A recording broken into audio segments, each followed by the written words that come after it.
So super exciting day coming up on Saturday, with proven horses coming back, horses yet to prove themselves.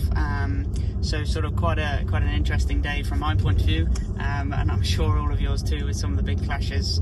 I'll start off with probably what would be kind of headline act race for the day, and that's the Champion Stakes. Obviously an exceptional race with obviously Delacroix Ombudsman, the reported clash.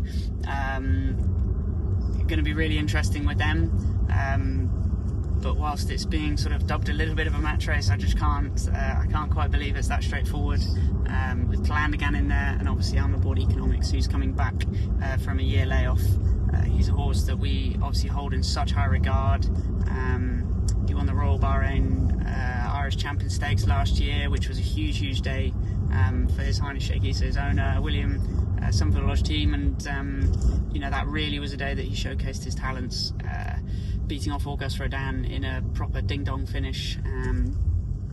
Obviously this is his long-awaited return. I sat on him the other morning. He feels fantastic.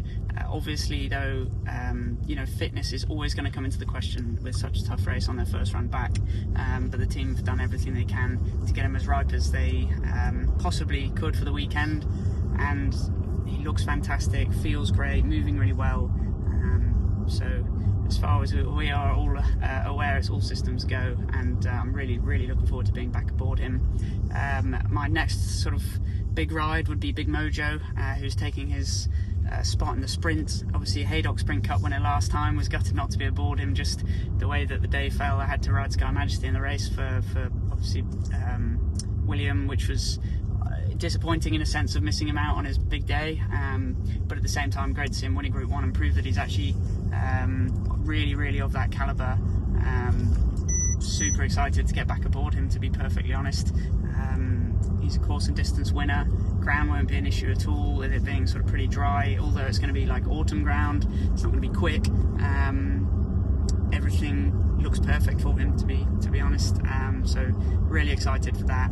Has to take on the two sort of Wathanan horses, but he's proved he's in that sort of echelon, and really looking forward to him.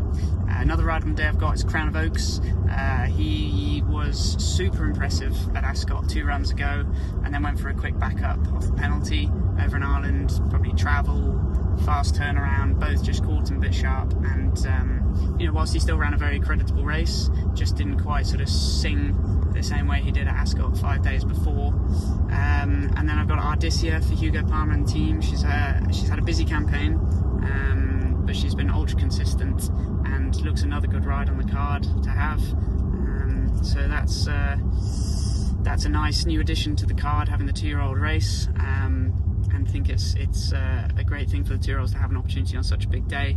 And then my final ride of the day is Docklands, the absolute legend that he is. Obviously Queen Anne winner earlier in the year, loves the track, super run in France last time. Probably while we were in the right spot, just didn't quite have the tempo to go and be seen to best effect. But ran really well, and really not beaten very far by some of the top horses of the division. So looking forward to jumping back aboard him at his sort of what you'd nearly call home track for the way he's performed there. And yeah, I mean, it looks a very strong book of rides, and hopefully one, if not a couple, can fall my way throughout the day.